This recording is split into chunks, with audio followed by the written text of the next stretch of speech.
ETV ప్రేక్షకులకి నమస్కారం. Triple intelligence of శుభమస్తు కార్యక్రమానికి స్వాగతం. ఈనాడు శుభమస్తు కార్యక్రమంలోని గ్రహఫల వంశంలో గ్రహాల యొక్క స్థితిగతులు, వాటి యొక్క శుభాశుభ ఫలితాల గురించి పరిశీలిద్దాం. అలాగే ఈరోజు 12 రాశుల వారికి ఏ సంఖ్యలు కలిసి వస్తాయి, రంగుల యొక్క ప్రాధాన్యత, ఏ దేవతల్ని పూజించాలి, ఎటువంటి దేవతాస్తుతులు పఠించాలి, ముఖ్యంగా 12 రాశుల వారు చేపట్టవలసినటువంటి కార్యక్రమాలు ఏమిటో కూడా పరిశీలిద్దాం. ముందుగా నేటి పంచాంగ వివరాలు. శ్రీ జైనామ సంవత్సరం ఆషాఢ మాసం, దక్షిణాయనం, గ్రీష్మ ఋతువు. ఈరోజు ఆషాఢ బహుళ ద్వాదశి ఆధ్యాత్మిక కార్యక్రమాలకి బాగా పనికి వస్తుంది. అలాగే వారం సోమవారం లేదా బుధవారం. ఈరోజు చేపట్టేటువంటి విష్ణు సహస్రనామ పారాయణ, పెసలు దానం బుధుడి ద్వారా ఏర్పడేటువంటి రుగ్మతలను దూరం చేస్తుంది. ఈరోజు నక్షత్రం రోహిణి. ఈ రోహిణి నక్షత్రంలో పుట్టేటువంటి వారికి ప్రబల శాంతి తప్పనిసరి. అలాగే తర్వాత వచ్చేటువంటి నక్షత్రం మృగశిర. ఈ మృగశిర నక్షత్రంలో ఈరోజు ఏ పాదంలో పుట్టినప్పటికీ పుట్టేటువంటి వారికి దోషం లేదు, శుభప్రదమైనది. అలాగే మృగశిర నక్షత్రంలో ఈరోజు పుట్టేటువంటి వారికి కుజ మహాదశ తోటి ప్రారంభమవుతుంది. ఇక ఈరోజు 12 రాశుల వారికి ఏర్పడేటువంటి శుభాశుభ ఫలితాన్ని పరిశీలిద్దాం. ముందుగా మేషరాశి. ఈరోజు మేషరాశి వారిని పరిశీలించినట్టయితే మానసిక భీతి కొనసాగుతుంది. చేపట్టేటువంటి కార్యక్రమాల్లో ప్రతికూల పరిస్థితులు విస్మయాన్ని కలిగిస్తాయి. వ్యాపార ప్రయోజనాలు సాధించడానికి చేసేటువంటి కార్యక్రమాల్లో ఆటంకాలను కూడా చవిచూస్తారు. ఉద్యోగ సంబంధిత బాధ్యతలు బాగా పెరుగుతాయి. కీలక నిర్ణయాలు తీసుకోలేనటువంటి పరిస్థితులు విస్మయాల్ని కలిగిస్తాయి. కుటుంబ వ్యవహారాల్లో జాగ్రత్తలు పాటించాలి. ఆరోగ్య విషయంలో కూడా ప్రతికూలత కొనసాగుతుంది. ఈ రోజు మీ అదృష్ట సంఖ్య 9. ఎరుపు వర్ణం ధైర్యాన్ని కలిగిస్తుంది. సాహస నిర్ణయాల ద్వారా విజయాన్ని దగ్గర చేస్తుంది. అనుకూల దైవం మహాగణపతి. ఈ రోజు ఈ రాశి వారు మహాగణపతిని దర్శించి నమస్కరించి పూజించడం శ్రేయస్కరం. గణపతి ఉపనిషత్తు పఠనం ఈ రోజు మీకు మేలుని కలిగిస్తుంది. విజయాల్ని దగ్గర చేస్తుంది, విఘ్నాల్ని దూరం చేస్తుంది. విద్యా సంబంధిత విదేశీ ప్రయత్నాలు ఈ రోజు మీకు అనుకూలిస్తాయి. ఈరోజు వృషభ రాశి వారిని పరిశీలించినట్టయితే ఆర్థిక సంబంధ బాంధవ్యాలు మెరుగవుతాయి. వ్యాపార దక్షత కలిగి ఉంటారు.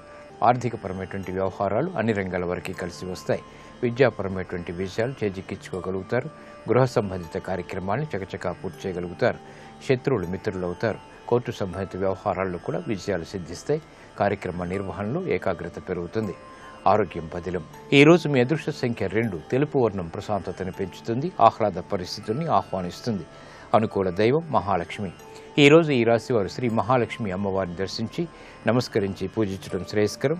శ్రీ సూక్త విధానంతో చేపట్టేటువంటి ఆధ్యాత్మిక కార్యక్రమాలు ఈ రోజు మీకు బలాన్ని, ఆర్థిక అభివృద్ధిని కలిగిస్తుంది. విదేశీ లావాదేవీలు, సంభాషణలు, ప్రయాణాలు ఈ రోజు మీకు లాభిస్తాయి. ఈరోజు మిథున రాశి వారిని పరిశీలించినట్టయితే వ్యాపార పరంగా ఉత్తమ విజయాలు సాధించగలుగుతారు. కార్యానుకూలతకే చేసేటువంటి ప్రయత్నాలు బాగా కలిసి వస్తాయి. ఆర్థిక పుష్టి చేకూరుతుంది. గృహ సంబంధిత కార్యక్రమాల్లో అనువైనటువంటి మార్పులు ఏర్పడతాయి. శుభవార్తలు వింటారు. విదేశీ సంబంధిత లావాదేవీలు బాగానే కలిసి వస్తాయి. ప్రయాణాల ద్వారా ప్రయోజనాలు సాధించగలుగుతారు. విద్యా సంబంధిత చిక్కులు వీడిపోతాయి. వ్యవసాయ సంబంధిత కార్యక్రమాలను చకచకా పూర్తి చేయగలుగుతారు. ఆనందకర సంఘటనలు అన్ని రంగాల వారికి దగ్గరవుతాయి. ఆత్మసంతృప్తి కొనసాగుతుంది. ఈ రోజు మీ అదృష్ట సంఖ్య 5. ఆకుపచ్చ వర్ణం రక్షణకి తోడవుతుంది. ఆహ్లాద పరిస్థితుల్ని కలిగిస్తుంది. అనుకూల దైవం శ్రీ వెంకటేశ్వర స్వామి. ఈ రోజు ఈ రాశి వారు శ్రీ వెంకటేశ్వర స్వామిని దర్శించి నమస్కరించి పూజించడం శ్రేయస్కరం.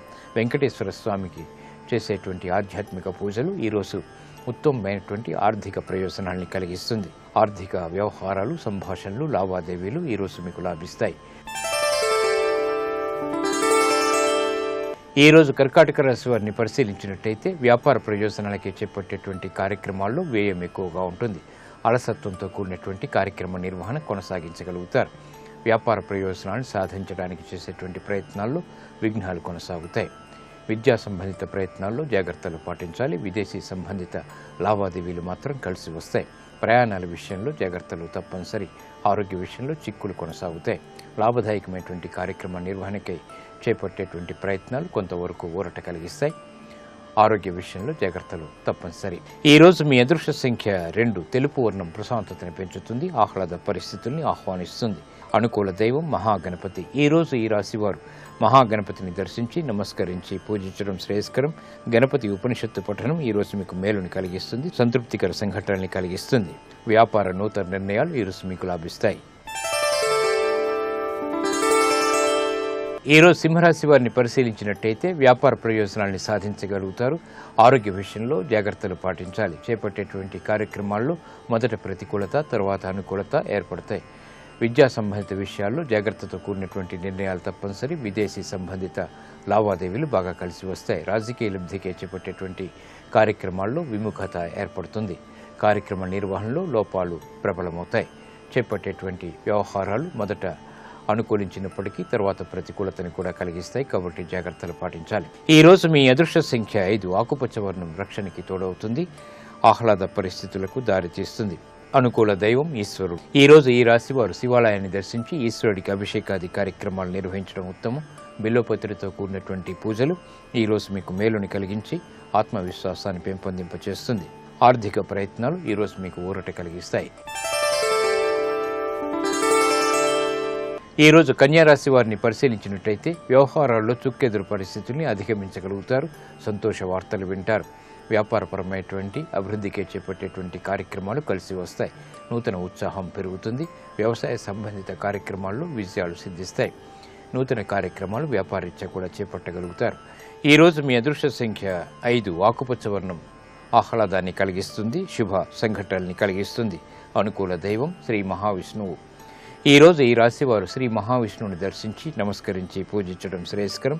విష్ణు సహస్రనామ పారాయణ ఈ రోజు మీకు బలాన్ని చేకూరుస్తుంది.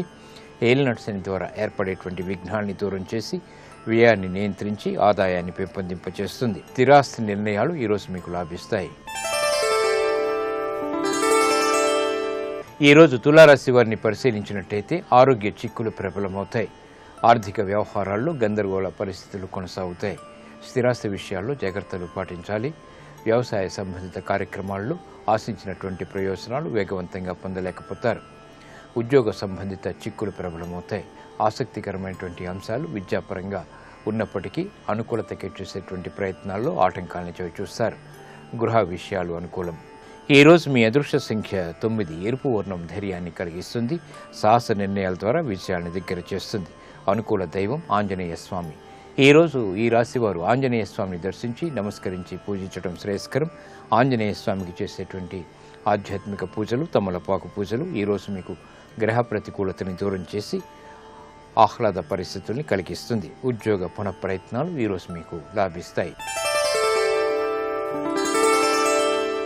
ఈ రోజు వృశ్చిక రాశి వారిని పరిశీలించినట్లయితే లాభదాయకమైనటువంటి కార్యక్రమాల్ని నిర్వహించగలుగుతారు. ఆకస్మిక అనుకూల మార్పులు ఆనందాన్ని కలిగిస్తాయి. ఉద్యోగ వ్యవహారాల్లో ఆదాయం పెరుగుతుంది.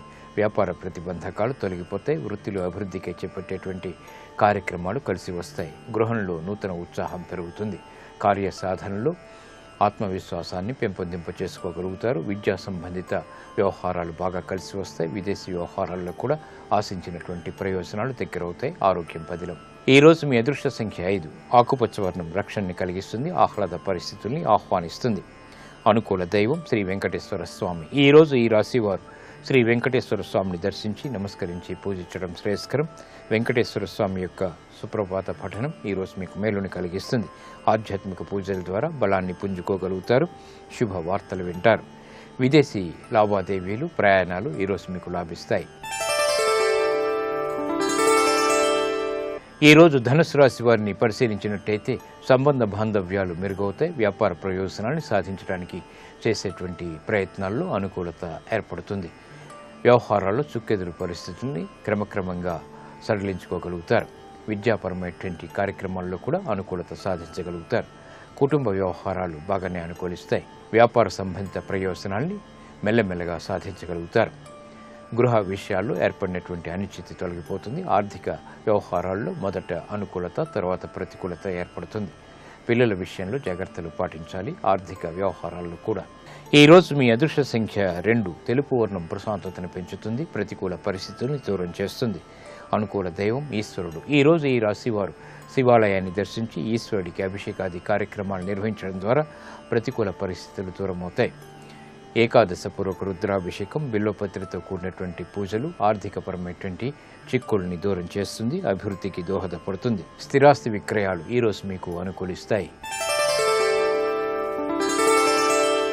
ఈ రోజు మకర రాశి వారిని పరిశీలించినట్లయితే కార్యక్రమ నిర్వహణలో ఏర్పడినటువంటి ప్రయోజనాలు ఆనందాన్ని కలిగిస్తాయి. వృత్తి, వ్యాపార, ఉద్యోగ సంబంధిత కార్యక్రమాల్లో కఠిన నిర్ణయాలకి ఉపక్రమించగలుగుతారు. ఆనందకర సంఘటనలు గృహంలో చోటు చేసుకుంటాయి. వ్యాపార అభివృద్ధికి చేపట్టేటువంటి కార్యక్రమాలు సత్ఫలితాన్ని కలిగిస్తాయి. భాగస్వాములతో మైత్రి కొనసాగుతుంది. సంబంధ బాంధవ్యాల్లో ఆర్థిక వ్యవహారాలు బాగా కలిసి వస్తాయి. నూతన నిర్ణయాలు తీసుకోగలుగుతారు. స్వతంత్ర ప్రతిపత్తితో కూడినటువంటి కార్యక్రమ నిర్వహణ కొనసాగించగలుగుతారు. వ్యాపార ప్రతిబంధకాలు తొలగిపోతాయి. గృహంలో ఆనందకర సంఘటనలు కొనసాగుతాయి. విద్యాబలం చేకూరుతుంది. ఈ రోజు మీ అదృష్ట సంఖ్య 9. ఎరుపు వర్ణం ధైర్యాన్ని కలిగిస్తుంది. సాహసోపేతమైనటువంటి నిర్ణయాల ద్వారా విజయాన్ని దగ్గర చేస్తుంది. అనుకూల దైవం మహాకాళి. ఈ రోజు ఈ రాశి వారు మహాకాళి అమ్మవారిని దర్శించి నమస్కరించి పూజించడం శ్రేయస్కరం. మహాకాళి అమ్మవారికి చేసేటువంటి పూజాది కార్యక్రమాలు మనోబలాన్ని పెంచుతుంది. వ్యాపార నూతన ఒప్పందాలు ఈ రోజు మీకు లాభిస్తాయి. ఈ రోజు కుంభరాశి వారిని పరిశీలించినట్టయితే కోర్టు సంబంధిత వ్యవహారాల్లో అనుకూలత కొనసాగుతుంది. వ్యాపార ప్రతిబంధకాలు ప్రబలమవుతాయి. ఆర్థిక వ్యవహారాల్లో జాగ్రత్తతో కూడినటువంటి నిర్ణయాలు తప్పనిసరి. వ్యయం ఎక్కువగా ఉంటుంది. ఆదాయం తగ్గుతుంది. పరిష్కరించలేనటువంటి సమస్యలు చుట్టుముట్టేటువంటి అవకాశాలు లేకపోలేదు. కుటుంబ వ్యవహారాల్లో ఏర్పడినటువంటి అనిశ్చితి తొలగించుకోవడానికి చేసేటువంటి ప్రయత్నాలు కొంతవరకు ఊరట కలిగిస్తాయి. విద్యా విషయాలు బాగానే అనుకూలిస్తాయి. ఈ రోజు మీ అదృష్ట సంఖ్య 3. పసుపు వర్ణం త్వరితగతిని శుభాల్ని కలిగిస్తుంది. అనుకూల దైవం లక్ష్మీ నరసింహస్వామి. ఈ రోజు ఈ రాశివారు లక్ష్మీ నరసింహస్వామిని దర్శించి నమస్కరించి పూజించడం శ్రేయస్కరం. లక్ష్మీ నరసింహస్వామికి చేసేటువంటి ఆధ్యాత్మిక పూజలు ఈ రోజు గ్రహ ప్రతికూలతని దూరం చేస్తుంది. ఆనందకర సంఘటనల్ని ఆహ్వానిస్తుంది. కోర్టు వ్యవహారాలు సంభాషణలు ఈ రోజు మీకు ఊరట కలిగిస్తాయి. ఈ రోజు మీనరాశి వారిని పరిశీలించినట్టయితే విద్యా వ్యవహారాల్లో విజయాలు చేజిక్కించుకోగలుగుతారు. నూతన కార్యక్రమాలకి శ్రీకారం చుట్టగలుగుతారు. గృహ సంబంధిత కార్యక్రమాల్ని చకచకా పూర్తి చేయగలుగుతారు. విద్యాబలం చేకూరుతుంది. కార్యక్రమ నిర్వహణలో ఆనందకర సంఘటనలు కొనసాగుతాయి. నూతన స్నేహాల ద్వారా లబ్ధి చేకూరుతుంది. భాగస్వాములతో మైత్రి కొనసాగుతుంది. ఆనందకర వాతావరణం ఆర్థికంగా ఏర్పడుతుంది. ప్రయాణాల విషయంలో జాగ్రత్తలు పాటించాలి. ఈ రోజు మీ అదృష్ట సంఖ్య 2. తెలుపు వర్ణం ప్రశాంతతను పెంచుతుంది. ఆహ్లాద పరిస్థితుల్ని ఆహ్వానిస్తుంది. అనుకూల దైవం మహాలక్ష్మి. ఈ రోజు ఈ రాశి వారు శ్రీ మహాలక్ష్మిని దర్శించి నమస్కరించి పూజించడం ద్వారా ప్రమాదాలు దూరమవుతాయి. శ్రీ సూక్త విధానంతో చేపట్టేటువంటి ఆధ్యాత్మిక పూజలు ఈ రోజు మీకు మానసిక ధైర్యాన్ని పెంచి మనోబలాన్ని పెంచుతుంది. ఆర్థిక విజయాన్ని దగ్గర చేస్తుంది. స్థిరాస్తి కొనుగోళ్లు వంటివి ఈ రోజు మీకు ఉపకరిస్తాయి. ఇప్పుడు ఆరోగ్యం ఆయుర్వేదం అంశంలో ఆయుర్వేద వైద్య విశేషాలు తెలుసుకుంటారు. నమస్కారం. ఈనాటి శుభమస్తు కార్యక్రమంలో ఆరోగ్యం ఆయుర్వేదం శీర్షికన టాన్సిలైటిస్ సమస్యకి ఆయుర్వేదంలో ఉన్న పరిష్కారాల గురించి తెలుసుకుంటాం.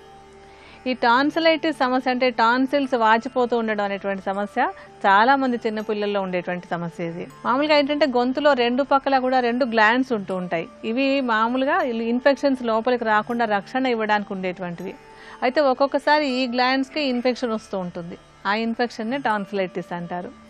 పిల్లల్లో ఈ టాన్సిలైటిస్ అది వచ్చినప్పుడు విపరీతంగా గొంతులో నొప్పిగా ఉంటూ ఉంటుంది. అలాంటి నొప్పి ఉన్నప్పుడు ఆ నొప్పి తగ్గించుకోవడానికి వాళ్ళకి పటిక భస్మం బాగా సహాయపడుతుంది. ఈ పటిక అనేటువంటిది అందరికీ బాగా పరిచయమైనటువంటి మూలికే.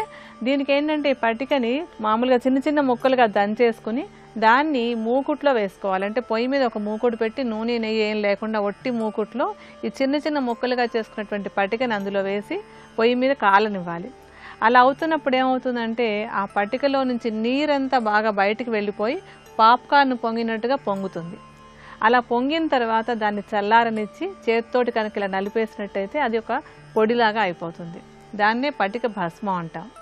ఈ భస్మాన్ని రెడీగా ఉంచుకుని ఈ టాన్సిలైటిస్ సమస్య ఉన్న పిల్లలకి ఈ భస్మాన్ని తీసుకుని ఒక పావు చెంచాడు భస్మాన్ని ఒక కప్పు నీళ్ళల్లో గౌరవెచ్చటి నీళ్ళలో కలిపేసి కరిగించి ఆ నీటితోటి వాళ్ళని గొంతులో పుక్కిలించమనాలన్నమాట. అంటే గొంతులో బాగా తగిలేలాగా నీళ్లు పోసుకున్న నోట్లో దాన్ని పుక్కిలించుకోవాలి. అలా పుక్కిలించుకుంటున్నట్టయితే కనుక ఈ ఇన్ఫెక్షన్ తొందరగా తగ్గడానికి పటిక భస్మం బాగా సహాయపడుతుంది.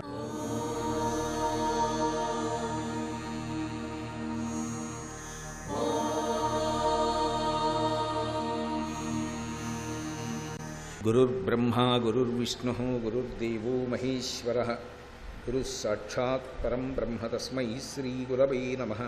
హరి ఓం. మనసులో ఒక చిన్న ఆలోచన కలగడం, అటువైపుకి అడుగు వెయ్యడం, ఆ మంగళప్రదత్వం ఆ తల్లి అనుగ్రహమే కదూ. కదలిక అంటే అమ్మవారండి. లోకంలో కదలికలు అమ్మవారు. కదలికలు లేకుండా ఆగిపోతే శివుడు. మరి ఆ కదలిక ఆవిడేగా ఇవ్వాలి లక్ష్మీదేవి. అందుకని శ్రీపతి. ఇప్పుడు లక్ష్మీనారాయణుల్ని చెప్తున్నారు. చెప్పినప్పుడు చమత్కారం ఏమిటి? శ్రీపతి పదారవిందే, శ్రీపతి యొక్క పాదములనబడేటటువంటి అరవిందములను నేను చెప్తున్నాను. ఇందులో లక్ష్మీనారాయణుల్ని మాత్రం విడదీసి ఒక్క నారాయణుడు అని అనకపోవడం జగద్గురువుగా శంకరాచార్యుల వారు ఉపాసనా క్రమాన్ని లోకానికి అందించేటటువంటి అద్భుత ప్రక్రియ. గురుస్థాయిలో కూర్చుని ఎలా ఉపాసన చెయ్యాలో లోకానికి నేర్పుతున్నారు ఆయన. అందుకే ఆయన ఒకసారి శ్రీశైల పర్వతం మీదకి వెళ్ళారు. ఆ శ్రీశైలం వెళ్ళినప్పుడు ఆయనకి ఒక తెల్ల మద్ది చెట్టుకి మల్లెతీగ అల్లుకుని కనపడింది. కనపడితే ఆయన వెంటనే అదే పార్వతీ పరమేశ్వర స్వరూపం అని చెప్పారు.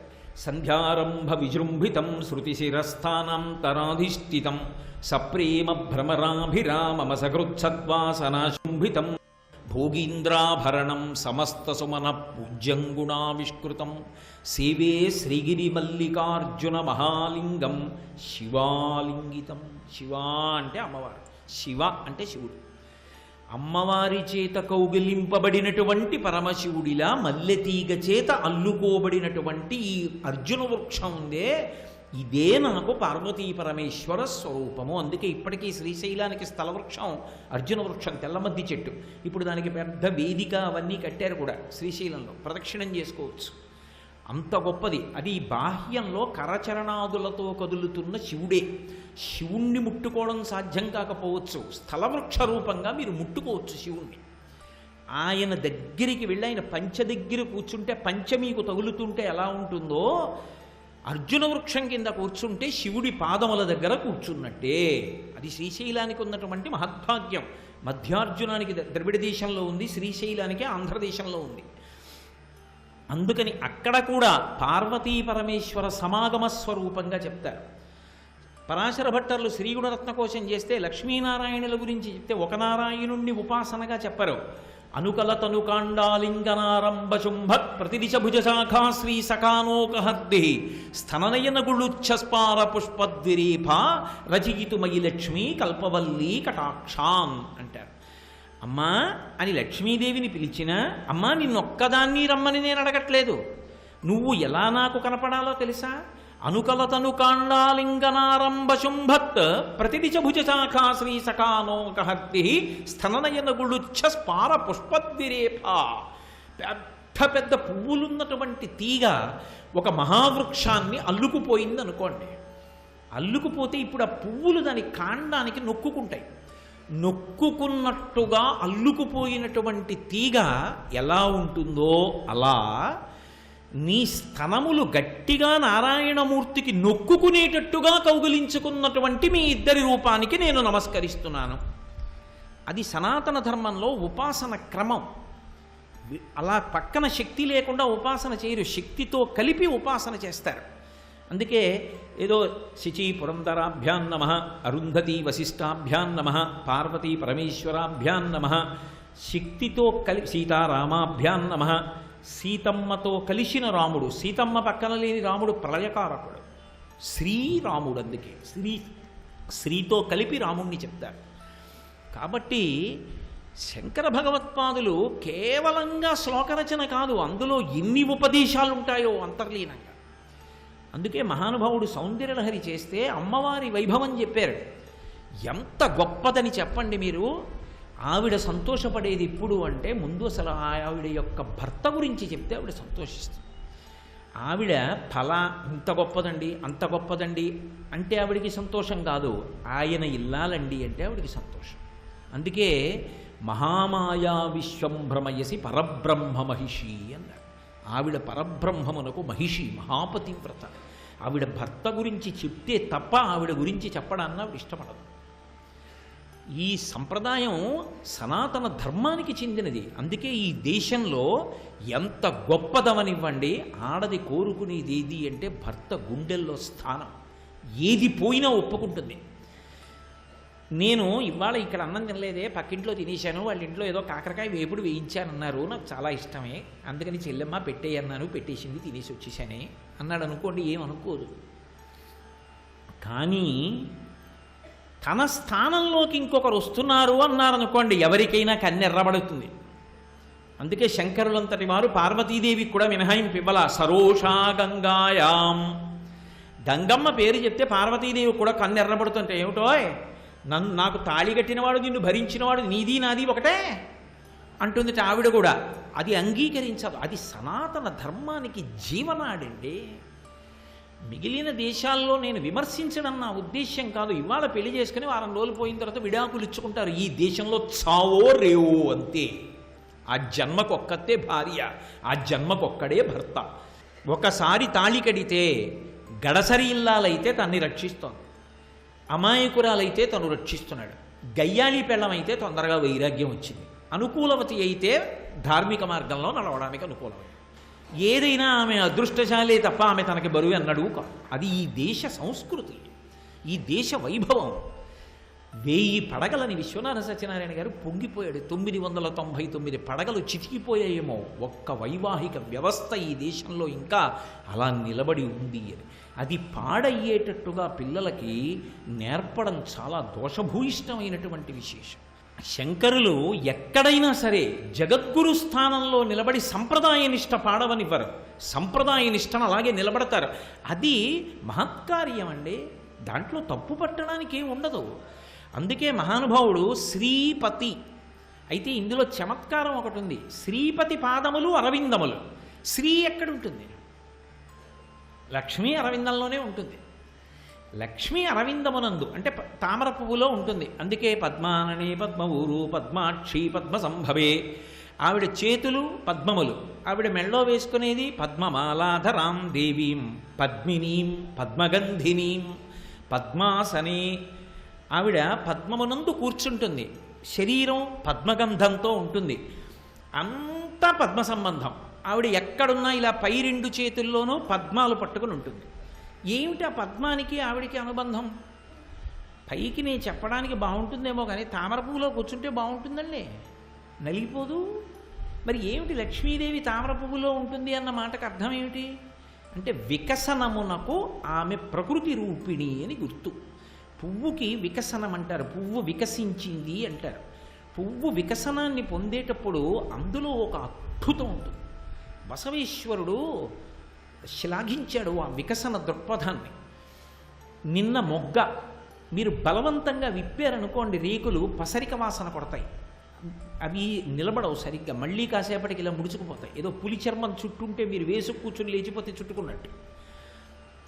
కానీ సూర్యకిరణం తగిలిందనుకోండి, పద్మం అరవిరిసిందంటారు, వికసనం. ఆ వికసనానికి ఒక క్రమం ఉంటుంది. జలజాంత స్థిత కన్నికంతిరిగిరా సంఘంబులయ్యున్న రేకుల చందంబున కృష్ణునింతిరిగిరా కూర్చుండి వీక్షించుచున్ అంటారు పోతన గారు భాగవతంలో.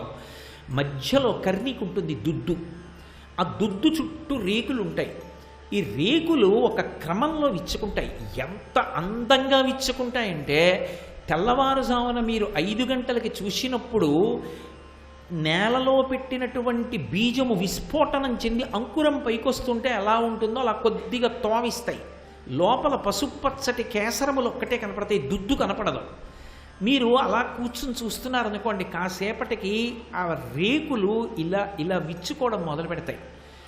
అవి ఏ ఏడో అయ్యేటప్పటికీ ఇలా బాగా విచ్చుకుని చుట్టూ అందమైనటువంటి ఎంత గొప్ప అమరిక కిందో తిరిగిపోతాయి. మధ్యలో దుద్దు మీద చుట్టూ పసుపచ్చటి కేసరాలు ఇలా నించుని ఉంటాయి, దాని మీద పుప్పుడు ఉంటుంది. ఇందులోంచి సహజ సుగంధమారుత వశస్ఫుట సీకరసిక్త మంజరీ మండిత భూరిభూర సమావృతమైన వటంబు నీడ కూర్చుండె ఖళీన రజ్జువన నొక్కడ నశ్వము కట్టి ఇమ్ములన్నని ఒక రాజకుమారుణ్ణి వర్ణిస్తారు. అలా అందులోంచి మంచి సుగంధం విరజిమ్ముతుంటుంది. దాని మధ్యలో తేనె ఉంటుంది. ఈ తేనె దానితో కలిసి పుట్టిన కప్పకి పీతకి చాపకి తెలియవు. పక్కన అరణ్యంలో ఉన్న తుమ్మిదకొక్కదానికే తెలుసు. అదొక్కటే వచ్చి మకరందాన్ని పీలుస్తుంది. బురదలో పుడుతుంది కానీ బురదని తాకదు. సూర్యకిరణం ఉన్నంతసేపు ఉంటుంది. సూర్యాస్తమయం అయిపోతే ఎంత అందంగా ఇలా విచ్చుకుందో అంత చటుక్కుని ఇలా ముడుచుకుని వాలిపోతుంది. అసలు ఆ వికసనమున్నదున్నదే అందులో అయోమయావస్థ కానీ ఇది ఇలా ఉండకుండా ఇలా ఉంటే బాగుండని కానీ మీరు అనడానికి కుదరదు. అది వికసనం అంటారు. ఈ సృష్టికి వికసనం ఉంది, అది ఈశ్వరుడి గొప్పతనం, అది సనాతన ధర్మానికి ఉన్న గొప్పతనం, అది ఋషికి ఉన్న గొప్పతనం. ఋషి దర్శనం చేశాడు దాన్ని. ఇక్కడ ఏ జీవి అనవసరముగా ఉత్పన్నము కాలేదు, ఏ చెట్టు అనవసరంగా రాలేదు. ఈశ్వరుడు ఒక ప్రాణిని సృష్టించాడంటే దానికి కావలసిన ఆహారాన్ని కూడా ముందే సృష్టించాడు, దానిలోంచి దాని వంశం పెరగడానికి అవకాశం సృష్టించాడు, అది వెళ్ళిపోవడానికి ఓ మార్గాన్ని సృష్టించాడు. తామరతంపగా పెరిగిపోవడం ఒకటే కాదు, అది నశించిపోతూ ఉండడానికి, లయమైపోతూ ఉండడానికి కూడా మార్గం పెడతాడు. ఎప్పుడూ ఆ సమతౌల్యాన్ని అలాగే పెడతాడు. ఎంత జలరాశి ఉండనివ్వండి, సముద్రం చెలియలికట్ట దాటి ఊరు మీదకి రాకూడదు, అది అలాగే ఉండాలి. సూర్యోదయం అంటే తూర్పునే జరగాలి, సూర్యాస్తమయం అంటే పశ్చిమాన్నే జరగాలి. ఋతువు అంటే ఋతువులాగే ఉండాలి. హేమంత ఋతువు అంటే మంచు పడాలి, వసంత ఋతువు అంటే పరమప్రసన్నంగా ఉండాలి. అది ఈశ్వర శాసనం. కాలమునందు, దేశమునందు, సృష్టి యందు, స్థితి యందు, లయ యందు ఈ వికసనాన్ని పెట్టాడు. ఈ వికసనము ప్రకృతి యందు కనపడుతుంది. ప్రకృతి అమ్మవారు. అందుకే లక్ష్మీ అష్టోత్తర ప్రారంభం ప్రకృతిం వికృతిం విద్యాం సర్వభూత హితప్రదాం. కాబట్టి ఈ వికసనము ప్రకృతి యందు కనపడుతుంది. ఈ వికసనము ఇక్కడ కూడా ఉండాలి. సర్వం శ్రీ ఉమామహేశ్వర పరబ్రహ్మార్పణమస్తు. స్వస్తి. నీ కీర్తి నా కీర్తి, నీ సంతోషం నా సంతోషం. నేను అడుగు తీసి అడుగు వేస్తే మీ కీర్తి నిలబడాలి, నా నడవడి వలన మీ కీర్తికి భంగం రాకూడదు. ఇది ఈ జాతిలో ఆడదానికి అంతర్లీనముగా ఉన్నటువంటి సంస్కృతి ప్రవాహం.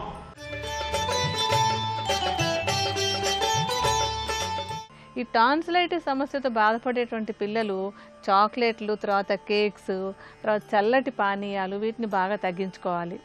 అలాగే మిల్క్ స్వీట్స్ తినేటువంటి అలవాటు, అంటే పాలకోవాలు, పరవానాలు, అవి కూడా బాగా తగ్గించుకోవాలి. అవన్నీ కూడా కఫాన్ని పెంచి టాన్సిలైటిస్ సమస్య తగ్గకుండా ఉండడానికి కారణం అవుతాయి. అలాగే కడుపులోకి తీసుకునేందుకు ఔషధంగా ఉపయోగపడేటువంటి 2 మూలికలు మనకి వంటింట్లో ఉండేటువంటివి ఏమేంటంటే దాల్చిన చెక్క. ఈ దాల్చిన చెక్క గొంతులో ఉండేటువంటి కఫాన్ని, ఇన్ఫెక్షన్ని తగ్గించడానికి సహాయపడుతుంది. దాల్చిన చెక్కను చక్కగా మెత్తటి చూర్ణంలాగా చేసేసుకుని ఒక 25 గ్రాముల పరిమాణంలో తీసుకుని ఉంచుకోండి. దీంతో పాటుగా మనకు కావాల్సినటువంటిది యాలక్కాయలు. ఈ యాలక్కాయలు కూడా గొంతులో ఉండేటువంటి కఫాన్ని, ఇన్ఫెక్షన్ని తగ్గించడానికి సహాయపడతాయి. యాలక్కాయలు కూడా చూర్ణంలాగా చేసేసుకుని అది కూడా 25 గ్రాముల పరిమాణంలో తీసుకుని దాల్చిన చెక్క చూర్ణాన్ని, యాలక్కాయల చూర్ణాన్ని కలిపేసి ఉంచుకోవాలి. దీన్ని ఏం చేయాలంటే ఈ సమస్య అంటే టాన్సిలైటిస్తో బాధపడేటువంటి పిల్లలకి సుమారుగా 1 కప్పు నీళ్ళను ముందు మరిగించి, ఆ మరుగుతున్నటువంటి నీళ్ళలో ఈ ఏలక్కాయలు, దాల్చిన చెక్క చూర్ణాన్ని 1 పావు చెంచాడు వేసి కొంచెం సేపు కాగనిచ్చి తీసేయాలి.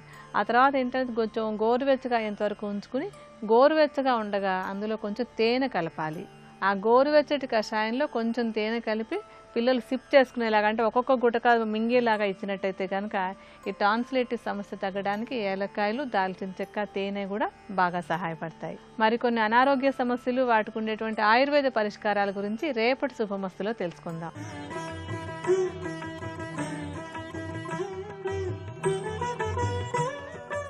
త్రిబులెక్స్ డిటర్జెంట్ సోప్ శుభమస్తు కార్యక్రమంలో శుభయోగం శీర్షికకి స్వాగతం. ఈ శీర్షికన రత్నధారణ ప్రయోజనాలు అనే అంశం గురించి పరిశీలిద్దాం. జ్యోతిష శాస్త్రరీత్యా రాహుగ్రహం దోషయుక్తమై ఉన్నటువంటి తరుణంలో రాహు యొక్క పరిపూర్ణమైన అనుగ్రహాన్ని పొందటానికి గోమేధికం ధారణ చేయాలని రత్నశాస్త్రరీత్యా చెప్పడం జరిగింది. ఆరుద్ర నక్షత్రం, స్వాతి నక్షత్రం, శతభిష నక్షత్రాలలో జన్మించిన వారు గోమేధికాన్ని ధరించాలి. సంఖ్యాశాస్త్రపరంగా 4, 13, 22, 31 తేదీలలో జన్మించిన వారు కూడా గోమేధికాన్ని ధారణ చేసినట్లయితే రాహు యొక్క పరిపూర్ణమైన అనుగ్రహాన్ని పొందవచ్చు. జ్యోతిష శాస్త్రరీత్యా రాహు మహాదశలో కానీ, రాహు యొక్క అంతర్దశలో కానీ, మీ జాతక చక్రంలో 6, 8, 12 స్థానాలలో రాహు ఉన్నప్పుడు కానీ గోమేధికం ధారణ చేసినట్లయితే రాహు యొక్క పరిపూర్ణమైన అనుగ్రహాన్ని పొందవచ్చు. అదేవిధంగా రాహువు మీ జాతక చక్రంలో భాగ్యస్థానంలో ఉన్నప్పుడు కూడా చక్కటి పురోభివృద్ధిని జీవితంలో సాధించడానికి గోమేధిక ధారణ చేయాలి. గోచార రీత్యా రాహువు ఇబ్బందులు పెడుతున్నటువంటి తరుణంలో కూడా గోమేధికం ధారణ చేసినట్లయితే చక్కటి సత్ఫలితాలను పొందవచ్చు. గోమేధికాన్ని ధారణ చేయటం ద్వారా ఎటువంటి ప్రయోజనాలు కలుగుతాయి అనే విషయాన్ని పరిశీలన చేసినట్లయితే విదేశీయానానికై చేసే సర్వ ప్రయత్నాలలో విజయాన్ని సాధించటానికి గోమేధిక ధారణ ఎంతగానో సహకరిస్తుంది. నూతన గృహప్రాప్తిని పొందటానికి, ఆకస్మిక ధనప్రాప్తిని పొందటానికి, ధన నష్టం కలిగినప్పుడు ధనాన్ని తిరిగి పొందటానికి కూడా గోమేధిక ధారణ ఎంతగానో సహకరిస్తుందని రత్నశాస్త్ర రీత్యా చెప్పడం జరిగింది.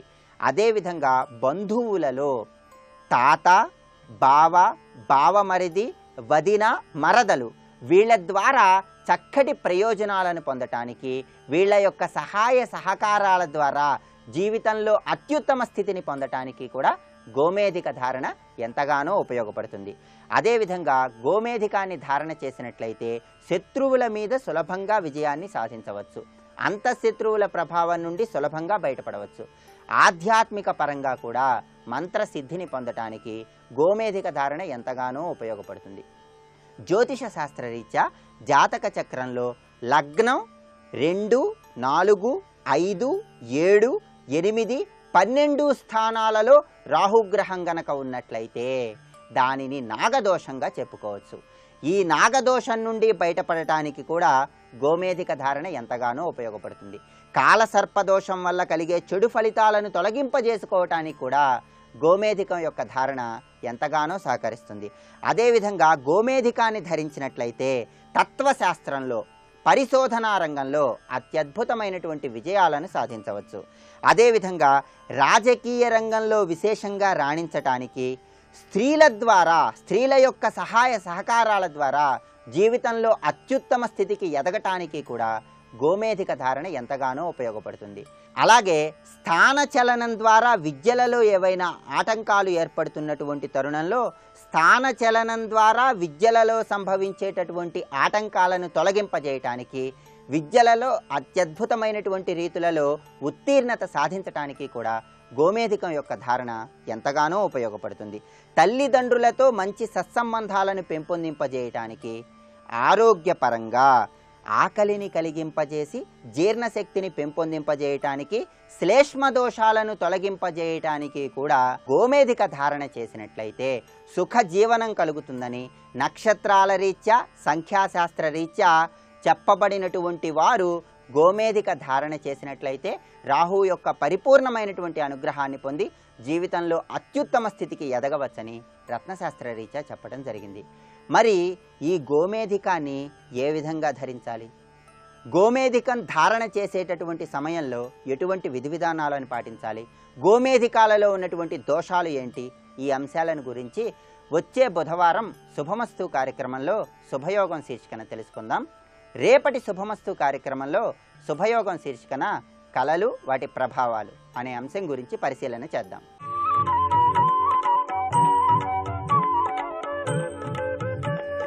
ఈటీవీ ప్రేక్షకులకు నమస్కారం. ట్రిపుల్-ఎక్స్ డిటర్జెంట్ సోప్ శుభమస్తు కార్యక్రమంలో కుజదోష పరిహారాలను పరిశీలన చేస్తున్నాం. ఈ పరిశీలన క్రమంలో కుజదోష ప్రభావం తగ్గాలి అంటే గ్రహము ఏ విధంగా ఏ రాశులలో ఉండాలి, ఎవరి చేత చూడబడాలి అనే అంశాన్ని మనం తెలుసుకుంటే, ముఖ్యంగా కుజగ్రహము 3 విధాలుగా దోషాన్ని ఇస్తుంది. కుజదోషాన్ని 3 విధాలుగా విభజించాం. ఒకటి కుజదోషము ఉండటము, ఒకటి కుజదోషం లేకపోవటము, మరొకటి కుజదోషము ఉండి పరిహారం అవటం. 3 విధాలు. కుజదోషం ఉన్న వ్యక్తులు, లేని వ్యక్తులు. ఉండి పరిహారమైన వాళ్ళు. ఉన్నవాళ్ళని చేసుకోవాలి. కుజదోషం లేనివారు కుజదోషం లేనివారినే చేసుకోవాలి. కుజదోషము ఉండి పరిహారమైన వాళ్ళు కుజదోషం ఉండి పరిహారం అయిన వాళ్ళనే చేసుకోవాలి. ఇది నియమం. వీళ్ళే ఎక్కువ ఉంటారు. చంద్రాత్, శుక్రాత్, లగ్నాత్ అనే కదా శాస్త్రం. 5 స్థానాలు కదా. ద్వితీయ, చతుర్థ, సప్తమ, అష్టమ, ద్వాదశ. లగ్నాత్తు 5 స్థానాలు, చంద్రాత్తు 5 స్థానాలు, శుక్రాత్తు 5 స్థానాలు. 3 5 15 స్థానాలు. 15 స్థానాలలో కుజుడు దోషాన్ని ఇస్తున్నాడు. ఉన్నవి 12 స్థానాలేగా. రాశిచక్రంలో ఉన్నవి 12. లగ్నము నుండి, చంద్రుడి నుండి, శుక్రుడు నుండి లెక్కించడం ద్వారాగా 5 5 5 3 5 15 స్థానాలు కుజుడు దోషస్థానాలుగా గుర్తించడం జరిగింది. కుజుడు ఉన్నటువంటి స్థానాలు దోషస్థానములు అవుతున్నాయి. ఎక్కడో చోట జాతకంలో కుజు దోషం వచ్చేస్తుంది. అందుకనే మహర్షి పరిష్కార మార్గాలు ఎక్కువగా చెప్పడానికి కారణం, కుజుడికే ఎక్కువగా ప్రాధాన్యతను ఇవ్వడానికి కూడా కారణం ఇదే కీలకం. అన్నిటికంటే మహాదోషం ఏది? శుక్రాత్వం. అక్కడి నుండి వచ్చేటటువంటి దోషం 17% మాత్రమే. అయినప్పటికీ కూడా శుక్రుడు నుండి చూడవలసినటువంటి ఆవశ్యకత ఎందుకు ఏర్పడింది అంటే, సుఖస్థానము, శుభస్థానము, అనుభూతి స్థానం, అనుభవించే స్థానం. మరి చంద్రుడి నుంచి కాదా? చంద్రుడి నుంచి కాదు. ఎందుకని? శశిస్థ భవనం దేహ, శరీరం శశిస్థ భవనం. దేహస్వరూపం చంద్రుడు. శారీరకంగా అనుభవించేటటువంటి కురుపులు, పుండ్లు, మచ్చలు, దెబ్బలు, యాక్సిడెంట్స్, అందవిహీనత, కుజదోషం వల్ల అందవిహీనత కూడా వస్తుంది, అందవికారం, ఇవన్నీ కూడా శరీర సంబంధమైనవి కాబట్టి ఇవన్నీ చంద్రుడి నుంచి చూడమన్నారు. లగ్నం ప్రాణమయం. లగ్నం ప్రాణమయం. మానసికంగా పొంది ఆయుష్య విషయంలో, ఆయుర్దాయ విషయంలో, ఆరోగ్య విషయంలో స్వీకరించేటటువంటి ఫలితాలన్నీ కూడా లగ్నము నుండి చూడాలి. ఇక అనుభూతులు, ఉద్యోగం నుంచి ఇంటికి రాగానే హాయిగా చక్కగా సుఖంగా భార్యతో పిల్లలతో కలిసి ఆనందంగా కాసేపు గడపాలి అంటే కుజుడు యొక్క దోషం ఖచ్చితంగా ఉండకూడదు. కొన్ని గృహాల్లో చూస్తూ ఉంటాం, తండ్రి గారు ఎప్పుడు వస్తారో తెలియదు, కొడుకు ఎప్పుడు వస్తారో తెలియదు, వీళ్ళు ఎప్పుడు భోజనం చేస్తారో తెలియదు, ఎప్పుడు వీళ్ళు నిద్రపోతారో తెలియదు. ఎవరి యొక్క దోవ వాళ్ళది, ఎవరి పని వాళ్ళది. ఇలాంటివన్నీ చూస్తూ ఉంటాం. వీటన్నిటికీ కారణం ఏంటి? గ్రహదోషం, అందులో కుజదోషం. కాబట్టి ఈ కుజదోష ప్రభావం తొలగాలి అంటే శుక్రుడి నుండి ఉండకూడదు. శుక్రుడు కీలకము. శుక్రుడి నుండి 5 స్థానాల్లో కుజుడు ఉన్నప్పుడు దోషం వస్తుంది. అవన్నీ కూడా అనుభవించడానికి అవసరమైనటువంటి దోషాలు. చంద్రుడి నుంచి వచ్చేటటువంటి దోషాలు దేహం పైన ఏర్పడేటటువంటి రోగములు, బాధలు, ఇబ్బందులు, దెబ్బలు, ఇలాంటివి. లగ్నం నుండి ఏర్పడేటటువంటివి ప్రాణ సంకటాలు, ఆరోగ్యము, ఆయుష్, ఆయుర్దాయం, వీటికి సంబంధించినటువంటి భయాలు, భయం. లగ్నం నుంచి కుజుడు గనక దోషస్థానంలో ఉంటే ప్రధానంగా ఈ విషయాన్ని గుర్తుపెట్టుకోవాలి. భయం ఏర్పడుతుంది. ప్రతిదానికి భయం. నత్తి, తొందరపాటు, తత్తరపాటు, చెమట్లు పట్టడం, భావ ప్రకటనాశక్తి లోపించడం, స్పష్టంగా ఒకటనుకుంటే ఇంకోటి మాట్లాడడం, అతిగా కోప్పడటం, ఎదురుదాడి చేయడం, ముందుగానే చెడును ఊహించడం, ఆ వ్యక్తి వస్తున్నారంటే ఆయన చెడ్డవాడు, ఆయన మాట్లాడేవన్నీ చెడు మాటలు మాట్లాడతారు కాబట్టి ఇప్పుడు మనం ఎదురుదాడి చేయాలి, ఇలాంటివన్నీ కూడా ఊహించేటటువంటి ఊహలన్నీ ఈ కుజుడు వల్ల ఏర్పడుతుంటాయి. అందుకనే మహర్షి ఎక్కువగా కుజుడు మీద ఆయన వివరణిస్తున్నారు. ఏ విధంగా? దోషకారీ కుజో యస్య బలీ చేత్ ఉక్త దోషకృత్. ఎక్కడెక్కడైతే కుజుడు దోషాన్ని ఇస్తాడని చెప్పిన శాస్త్రం చెబుతోందో అక్కడ కుజుడు యొక్క బలము, కుజుడు పైన ఉన్నటువంటి వీక్షణములు విశేషంగా గుర్తించాలి. వీక్షణములు కనుక లేకపోతే, బలవంతుడు కాకపోతే ఆయన బలవంతుడై దోషాన్ని ఇస్తాడు, దోషం ఇవ్వటంలో బలవంతుడవుతాడు. కుజుడికే ఉన్నటువంటి గొప్ప విశేషం ఏంటి? దుర్బలుడైనా కూడా ఆయన కుజు దోషాన్ని ఇవ్వడు. చాలా వింతగా ఉంది కాదు? ఈ బలహీనుడైతే కుజుదోషం పెరుగుతుందా, తగ్గుతుందా? తగ్గుతుంది అని చెబుతున్నారు. ఆ విషయాల్ని రేపటి కార్యక్రమంలో పరిశీలన చేద్దాం. ఇప్పుడు ఆరోగ్యం యోగా అనే శీర్షికన అనారోగ్య సమస్యల నివారణకై ఉపకరించే కొన్ని యోగాసనాలని పరిశీలన చేద్దాం. రోగ నిరోధక శక్తి పెరగడానికి ఉపకరించే పశ్చిమోత్తాసనం. రోగ నిరోధక శక్తి అనేది చాలా కీలకమైన అంశం. వ్యక్తుల ఆరోగ్యం ఈ రోగ నిరోధక శక్తిపైనే ఆధారపడి ఉంటుంది. శరీరానికి పోషక పదార్థాలు సరిగ్గా అందకపోతే రోగ నిరోధక శక్తి తగ్గుతుంది. రోగ నిరోధక శక్తిని ఆహారం ద్వారా పెంపొందించుకోవడం ద్వారా ఎలాంటి అనారోగ్యాలు రాకుండా దేహారోగ్యాన్ని కాపాడుకోవచ్చు. తాజా పండ్లు, కూరగాయలు, పప్పుధాన్యాలు, ఆకుకూరలు, పాలు వంటి పౌష్టికాహారాన్ని తీసుకోవడం ద్వారా రోగ నిరోధక శక్తిని పెంపొందించుకోవచ్చు. అయితే యోగాసనాలు కూడా రోగ నిరోధక శక్తిని పెంపొందించుకోవడానికి ఉపకరిస్తాయి. ఇందుకు పశ్చిమోత్తాసనం బాగా సహకరిస్తుంది. ఈ ఆసనాన్ని నిరంతరం సాధన చేయడం ద్వారా 108 రోగాలు నివారణ చెందుతాయని యోగశాస్త్రం వెల్లడిస్తోంది. నేలపై కూర్చుని 2 కాళ్లు చాపి దగ్గరగా పెట్టాలి. కుడికాలి బొటనవేలును కుడి చేత్తో పట్టుకోవాలి. ఎడమకాలి బొటనవేలును ఎడమ చేత్తో పట్టుకోవాలి. తలను 2 కాళ్లకు మధ్యలో ఉంచాలి. ఈ ఆసనాన్ని నిత్యం సాధన చేయడం ద్వారా మూలాధారంతో పాటు బ్రహ్మగ్రంథి, విష్ణుగ్రంథి, రుద్రగ్రంథులు ఉత్తేజితమవుతాయి. తద్వారా రోగకారక పరిస్థితులు తొలగి రోగ నిరోధక శక్తి ఇనుమడిస్తుంది.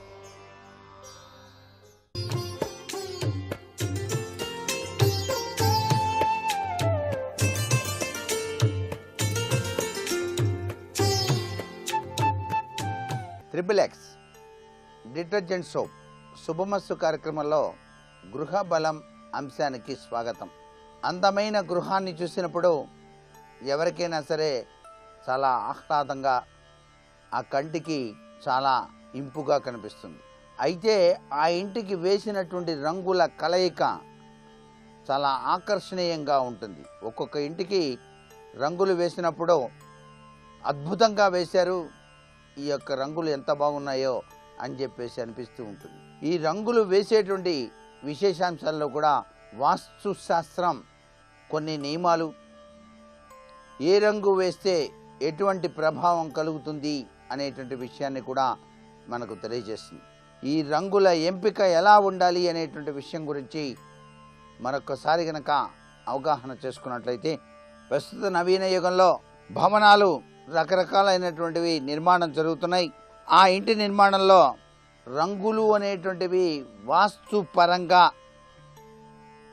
వాణిజ్య సముదాయాలు రంగులు ఎంపికలో నిర్మించడం ద్వారా చూపర్లకు పెద్ద ఎత్తున ఆకర్షిస్తున్నటువంటి విషయం తెలిసిందే అయినప్పటికీ, ఇంటి నిర్మాణంలో ఎలాంటి రంగులు ఎంచుకోవాలన్నటువంటి విషయం సందేహాస్పదంగానే కనిపిస్తోంది.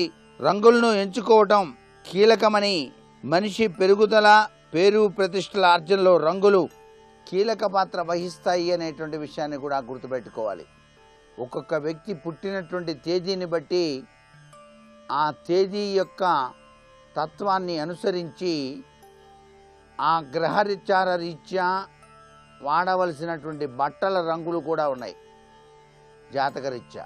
అలాగే ఒక దుకాణం నిర్మాణం చేసి, పెద్ద షాపింగ్ కాంప్లెక్స్ కట్టేసి పై భాగాన గృహాలు కట్టినటువంటిప్పుడు వేసేటువంటి రంగుల కలయికలో చాలా తేడాలు కనిపిస్తాయి.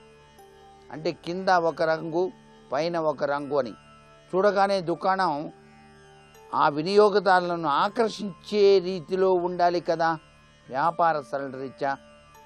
అందుచేత ఎటువంటి రంగుల ఎంపిక ఆ యొక్క వ్యాపార అభివృద్ధికి సహకరిస్తుంది అనేటువంటి విషయాన్ని తెలుసుకొని అటువంటి రంగులు వేయటం అనేటువంటిది సూత్ర ప్రాతిపదిక.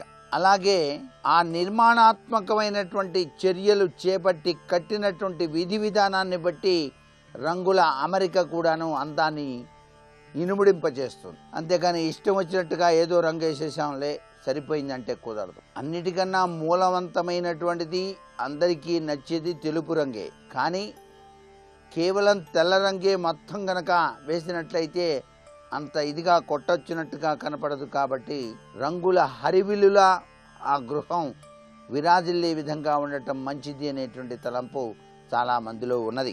ముఖ్యంగా రంగుల విషయంలో తెలుపు, నలుపు, ఎరుపు రంగులు ప్రధాన భూమికను పోషిస్తున్నాయి. వ్యాపార కార్యకలాపాలు వృద్ధిలో నలుపు రంగుతోనూ, పేరు ప్రఖ్యాతులకు ఎరుపు రంగుతోనూ అవినాభావ సంబంధం ఉందని చెప్పేసి వాస్తు శాస్త్రరీత్యా అభిప్రాయం వ్యక్తం చేస్తున్నారు.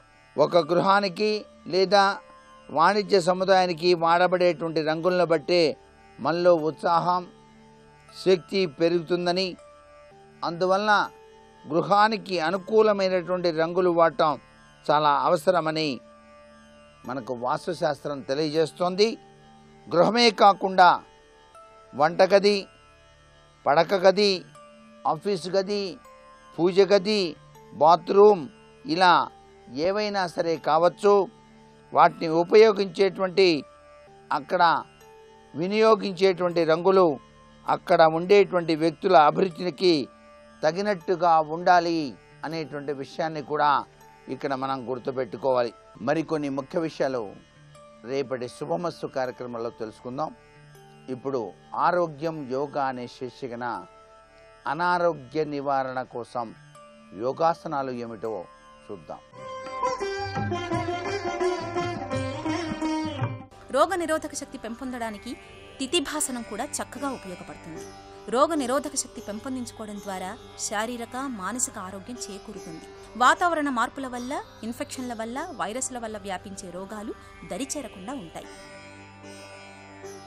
రోగ నిరోధక శక్తిని స్వతసిద్ధంగా సహజంగా సొంతం చేసుకోవడం ద్వారా దీర్ఘ ఫలితాలు ఉంటాయి. భవిష్యత్తులో ఎలాంటి తీవ్రమైన అనారోగ్యాల బారిన పడే అవకాశం ఉండదు. ఇందుకు యోగాసనాల్లో తిథిభాసనం బాగా సహకరిస్తుంది. నేలపై నిల్చుని ఆ తరువాత మెల్లగా వంగొని కాళ్లను ఎడం చెయ్యాలి. కుడికాలి క్రింద కుడి భుజం, ఎడమకాలి క్రింద ఎడమ భుజం పెట్టాలి.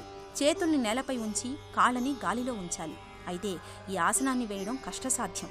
యోగ గురువు పర్యవేక్షణలోనే ఈ ఆసనాన్ని సాధన చేయాలి.